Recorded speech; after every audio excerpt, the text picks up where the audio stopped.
క్రైస్తవులకు ఎస్సీ హోదా రద్దు. ఇదొక వార్త. ఈ రెండో మాట అందరూ వినాలి. ఒక కుట్రపూరితంగా, ఒక పద్ధతి ప్రకారం, ప్రణాళికాబద్ధంగా ఒక కుట్ర ప్రారంభమైంది, ఒక ప్రచారం ప్రారంభమైంది. ఆ ప్రచారం ఏంటంటే, ఆంధ్రప్రదేశ్లో ఉన్న దళితులందరూ క్రైస్తవులే. మొదటి విషయమేమో దళిత క్రైస్తవులకి ఎస్సీ హోదా రద్దు. ఇదేదో చింతాడ ఆనందకు సంబంధించిన సమస్య అనుకుంటే ఎవరింట్లో వాళ్ళు ఉండొచ్చు. కానీ గత కొన్ని రోజులుగా పదే పదే పదే పదే పదే పదే చెప్తున్నారు, ఆంధ్రప్రదేశ్లో ఉన్న దళితులందరూ క్రైస్తవులే అని.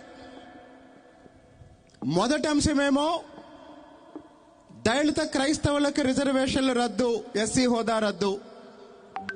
మరి దళితులందరూ క్రైస్తవులు అని పరిగణిస్తే దళితులందరూ రిజర్వేషన్ ఏమైంది అంటే, పెద్ద కుట్ర, అసలు కుట్ర రిజర్వేషన్లు తీసేయాలని. డైరెక్ట్గా ఎస్సీలకు రిజర్వేషన్లు తీసేస్తాం అని చెప్పే దమ్ము లేక, అని చెబితే పునాదులు కదులుతాయని తెలిసి దొంగదారిన దళితులందరి మీద క్రైస్తవులని ముద్రేసి రిజర్వేషన్లు రద్దు చేసుకుంటూ పోతే ఎవరు అడగలేరు, ఎవరు మాట్లాడలేరు అంటున్నారు, లేదా అనుకుంటున్నారు. సరే, దళితులు క్రైస్తవులైతే సమస్య ఏంటి? దళితులు చర్చికి వెళ్తే సమస్య ఏంటి? దళితులు చర్చికి వెళ్తే తప్పేంటి? దళితులు తమకు ఇష్టం వచ్చిన ఏ మతాన్నైనా ఆచరించే తప్పేంటి అని ప్రశ్నిస్తే అది తప్పు కాదు అని చెప్పటానికి నాకున్న ఆయుధం బాబాసాహెబ్ అంబేద్కర్ రాసిన రాజ్యాంగం. బాబాసాహెబ్ అంబేద్కర్ రాసిన రాజ్యాంగంలో ఈ దేశ పౌరులకి ప్రాథమిక హక్కులు ఉన్నాయి. మరి ఆ ప్రాథమిక హక్కుల్లో మత స్వేచ్ఛ ఒక ప్రాథమిక హక్కు. భారత రాజ్యాంగంలో ప్రాథమిక హక్కుల్లో ఆర్టికల్ 25, ఆర్టికల్ 26, ఆర్టికల్ 27, ఆర్టికల్ 28 ఈ ఆర్టికల్స్ పౌరుడి మత స్వేచ్ఛని తెలియజేస్తూ, మత స్వేచ్ఛని భారత రాజ్యాంగం ప్రాథమిక హక్కుగా ప్రకటించినప్పుడు చర్చికి వెళ్తాను, గుడికి వెళ్తాను, మసీదుకి వెళ్తాను, దర్గాకి వెళ్తాను, ఎక్కడికి వెళ్తాను అది నా వ్యక్తిగత ఇష్టం.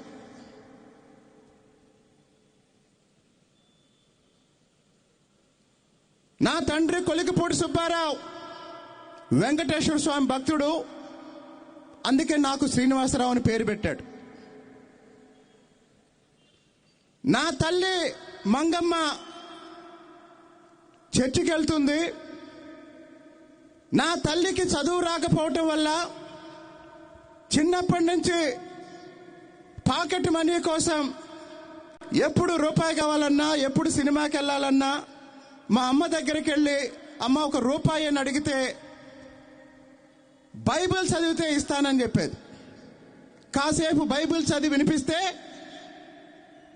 రూపాయో 2 రూపాయలో ఇస్తానని చెప్పేది. ఆ విధంగా చిన్నప్పటి నుంచి ఒక పక్క హైందవ మత సంస్కృతిని, క్రైస్తవ మత బోధనల్ని వింటూ పెరిగిన నేను చదువుకొని కాస్త జ్ఞానం వచ్చిన తర్వాత బౌద్ధ మతం ఈ సమాజానికి అసలైన మార్గం అని నేను వ్యక్తిగతంగా నమ్మాను. సరే, ఈరోజు